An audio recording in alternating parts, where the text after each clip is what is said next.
सांप को देखते हुए बड़ों बड़ों के रोंगटे खड़े हो जाते हैं। और जनाब क्यों ना हो कि ये चीज ये ऐसी है, हालांकि अकॉर्डिंग टू सम हर्पेटोलॉजिस्ट और जो जूलॉजिस्ट है वो सांपों का शुमार दुनिया की कुछ खूबसूरत तरीन जानवरों में करते हैं। लेकिन जनाब ये भी तो जाहिर है कि अक्सर खूबसूरत चीज ही जहरीली होती है जो कि मरने के करीब तक लेके जाती है। इस वक्त दुनिया में तकरीबन 2500 मुख्तलिफ किस्म के सांप जो है वो पाए गए हैं और पाकिस्तान में तकरीबन 200 स्पीशीज अभी तक रिपोर्ट हुए। वर्ल्ड हेल्थ ऑर्गेनाइजेशन के मुताबिक तकरीबन हर साल 3 लाख स्नेक बाइट्स के केसेस रिपोर्ट होते हैं। जो डिफरेंट स्पीशीज रिपोर्ट हुए हैं पाकिस्तान में, उनमें जो कॉमन स्नेक्स यहाँ पे पाए जाते हैं उसमें एशियन कोबरा है, रसल वाइपर है, इंडियन क्रेट है और इसके साथ साथ जो है सास्केल्ड वाइपर है, सी स्नेक है, सेंट वाइपर एटसेट्रा इस मुल्क में अभी तक देखे गए हैं। जो स्नेक बाइट्स की केसेस रिपोर्ट होते हैं तो उनमें अक्सर केसेस इन्हीं के आए गए हैं। एक्चुअली पाकिस्तान में इसलिए भी सांप जो है ज़्यादा पाए गए हैं कि पाकिस्तान आप सबको पता है कि एक ज़रूरी मुल्क है and about 70% of the population जो है वो रूरल इलाकों में ज़िंदगी गुजार रहे होते हैं। और सेकंड मोस्ट इम्पोर्टेंट वो ये भी है कि पाकिस्तान की जो आबो हवा है वो सांपों की अफजाइश के लिए बहुत ही ज़्यादा फेवरेबल है और इस वजह से ना ज़्यादातर केसेस अक्सर यहाँ पे जून से लेकर अगस्त के महीनों में रिपोर्ट होते हैं।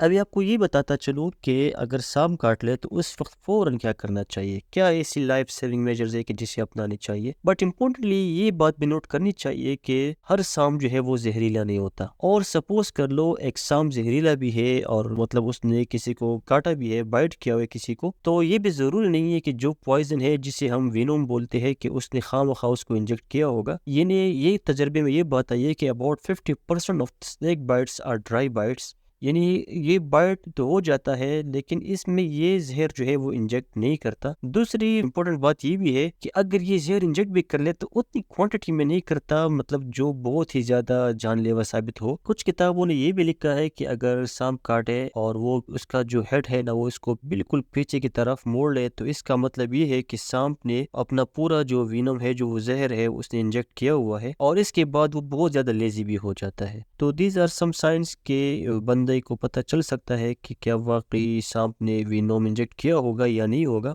अच्छा, जो सी स्नेक्स है उसमें ये होता है कि बहुत ज़्यादा पेनफुल बाइट और पेनफुल स्टिमुलस तो नहीं होती। यूँ लगता है कि जैसे कोई अंदर सुई चुभी हो, लेकिन बाद में मसल स्पाज्म, फिर नेक स्पाज्म, ये सारी चीज़ें हो जाती है और बहुत सीवियर पेनफुल कंडीशन बन जाती है जो कि कभी कभार बहुत ज़्यादा कॉम्प्लिकेट हो के ना पेशेंट को वेंटिलेटर तक पहुंचा देती है। इसके कुछ टेस्ट भी होते हैं कि मतलब बाद में पता चलता है कि क्या वाकई जिस सांप ने काटा है उसने जहर इंजेक्ट किया है कि नहीं। लेकिन इसको प्रेजेंटिव साइंस से भी जांचा जा सकता है कि वाकई सांप ने वेनोम जो है वो इंजेक्ट किया होगा। दूसरी बात कि कुछ लोग ये भी कहते हैं कि अगर सांप के गिर्द जो है जो सर्कल्स बने होते हैं अगर वो पूरी हो तो मोस्ट ऑफ द टाइम जो जहरीले सांप है तो इसमें ये पूरे होते हैं। तो कभी कभार इससे भी अंदाज़ा लगाया जा सकता है कि सांप जो है वो जहरीला है या नहीं है। जो सांप के जहर है उसमें कुछ चीज़ें जो पाई जाती है उनमें मोस्ट इम्पोर्टेंटली प्रोटीनेसिस होते हैं, फाइब्रोलाइसिस होते हैं, एसिड फास्फेटेज होते हैं, न्यूरोटॉक्सिन्स होते हैं, कोलिनेस्टरेसिस होते हैं, हेमोलाइसिन है, थ्रोम्बोप्लास्टिन है। ये चीज़ें जो है ये सांप की जो वीनों में उसमें पाई जाते हैं और ये मुख्तलिफ बॉडी फंक्शंस पे जो है ना काम करते हैं। कुछ ऐसे भी है कि जो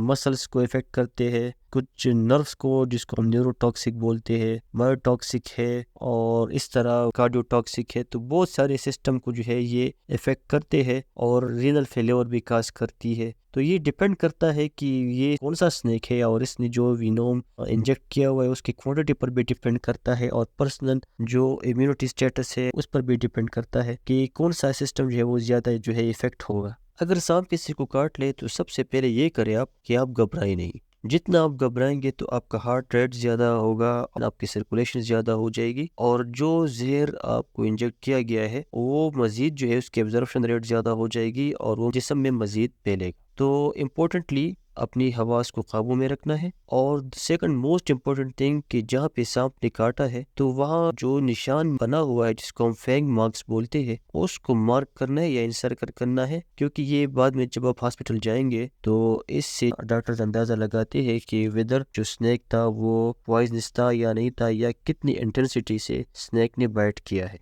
اور تیسری دا موسٹ امپورٹنٹ تھنگ کہ جو جہاں پہ اسنیک بائٹ ہوا ہے، جہاں پہ فینگ مارکس کی نشان ہے، اسی سے 5 سینٹی میٹر اوپر کی ڈائریکشن کی طرف اسی جگہ کو ٹانیکی سے، یا اگر ٹانیکی موجود نہیں ہے تو کسی رومال کپڑے سے اس کو باندھنا ہوتا ہے۔ اور اکثر یہ غلطی لوگ کر دیتے ہیں کہ بہت ہی زیادہ پریشر اپلائی کرتے تھے، بہت سختی سے باندھ لیتا ہے، تو یہ ضروری نہیں ہے، کیونکہ یہ جو ہم بند کرنا چاہتے ہیں یا تھوڑی اگر ہم اس کی اسپریڈ روکنا چاہتے ہیں تو یہ وینس کے ذریعے سے ہوتی ہے، اور وینس ہم سب کو پتہ ہے کہ وہ سپرفیشل ہی ہے، تو اتنی پریشر دینا ضروری ہوتا ہے کہ اگر آپ اس جگہ کو باندھ لیں تو آپ کی 2 انگلیاں آسانی سے اس کی اندر جو ہے وہ جا سکے، تو یہ بات بہت ہی زیادہ امپورٹنٹ ہے۔ اس کے علاوہ کہ ہر 30 منٹ کے بعد 1 منٹ کے لیے اس پریشر کو ریلیز کرنا ہے، یعنی جس چیز سے آپ نے باندھا ہوا ہے اسی کو کھولنا ہوتا ہے، ہر 30 منٹ کے بعد 1 منٹ کے لیے اس کو کھولنا ہوتا ہے، تاکہ جو وینوم اور جو زہر اندر موجود ہے وہ تھوڑا سا بلڈ میں جائے اور اس کو ڈائلیوٹ کر سکے، یعنی زیادہ کنسنٹریٹ نہ ہو، تھوڑا تھوڑا اس کو مقدار میں جائے اور یہ ڈائلیوٹ ہو سکے، تو زیادہ جو پوائزن کا اثر ہے وہ تقریباً ختم ہوا کرے اور زیادہ نقصان نہ پہنچائے۔ اچھا، جو ایک اور ٹیکنیک ہے جس کو ہم کٹ اینڈ سک بولتے ہیں، اس میں یہ کیا جاتا ہے کہ جو جگہ ہے نا جہاں پہ سانپ نے کاٹا ہوتا ہے اس پہ کٹ لگایا جاتا ہے کسی بلیڈ سے یا کسی اور تیز چیز سے، اور دوسرا بندہ اس کو سک کرتا ہے، اس کے خون کو چوستا ہے اور پھر سپٹ آؤٹ کرتا ہے۔ بٹ اس میں یہ مسئلہ ہوتا ہے کہ اگر جو بندہ سک کر رہا ہے اس کے ماؤتھ میں کوئی السر ہے، کٹ لگا ہوا ہے، تو اس میں ابزرپشن کی چیزیں جو ہے وہ ہو سکتی ہے، اور دوسری بات یہ کہ اگر سپٹ آؤٹ نہ کرے تو اس سے بھی پرابلم پیدا ہو سکتی ہے، اس لیے most of the cases doctor جو ہے وہ اس کو ریکمینڈ نہیں کرتے۔ اچھا، جو زخم کی جگہ ہے اس کو صابن اور پانی سے خوب دھونا چاہیے، اور اس کے علاوہ اس پہ ہم برف بھی رکھ سکتے ہیں، کیونکہ برف رکھنے سے جو لوکل ٹمپریچر ہے وہ کم ہو جاتی ہے اور جو زہر کی ابزرپشن ہے وہ انڈائریکٹلی کم ہو جاتی ہے۔ اس کے علاوہ اگر چہرے یا ٹرنک پہ بائٹ ہے تو مضبوطی سے اس سائڈ کو پریشر اپلائی کرے، کیونکہ یہاں پہ تو آپ باندھ نہیں سکتے اور باندھنا بڑا مشکل ہوگا، تو کسی رومال سے یا کسی اور ایسے کپڑے سے اس پہ پریس کر کے خوب پریشر اپلائی کرے۔ اچھا، یہ سب کرنے کے بعد ممکن ہو سکے تو جلد از جلد جو ہے پیشنٹ کو ہاسپٹل شفٹ کرے، تاکہ وہاں پہ اس کو فردر ٹریٹمنٹ دی جا سکے۔